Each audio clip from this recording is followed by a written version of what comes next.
Paigtingin pa ng Bureau of Immigration ang seguridad sa Palawan at Mindanao. Ito ay sa pamamagitan ng pagtatalaga ng mga tauhan sa 6 na border crossing stations para hindi makapasok ang mga dayuhang terorista.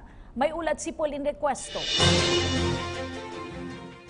Magde-deploy ang Bureau of Immigration ng mga karagdagang immigration officer para mapaigting ang pagbabantay sa mga border crossing station sa Mindanao at Palawan. Ayon sa Bureau of Immigration, 36 na mga kawani ang magbabantay sa 6 na border crossing stations para mapigilan ang pagpasok ng mga dayuhang terorista sa bansa. In the past, 1 hanggang 2 lang ang nagmaman na immigration personnel sa mga areas na ito. Malaking bagay po ang pagdagdag ng mga personnel, hindi lamang po para masigasig ang pagbabantay, magkaroon din ng malakas na presence ang immigration. Tig-6 na immigration officers ang itatalaga sa Brooks Point at Balabac sa Palawan, Tibanan, Davao Oriental, Batuganding, Davao del Sur at Taganak at Bonggao Island sa Tawi-Tawi. Una nang napaulat na karamihan sa mga pumapasok at lumalabas sa mga naturang border ay mga Malaysian at Indonesian nationals. Aminado si Mang Robang na malaking hamon ang magiging trabaho ng mga immigration personnel. The conditions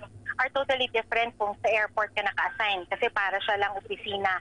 Samantalang sa border, sa mga isla po ang binabantayan dito. Target ng BI na ma-deploy ang mga tauhan bago matapos ang taon pagkatapos nilang dumaan sa isang mahigpit na training. Samantala, tiniyak naman ng BI na mahigpit nitong minomonitor ang mga border sa buong bansa para matiyak ang kaligtasan ng publiko. In the recent months, was able to arrest 2 ISIS members, yung mag-asawa na Syrian at Kuwaiti.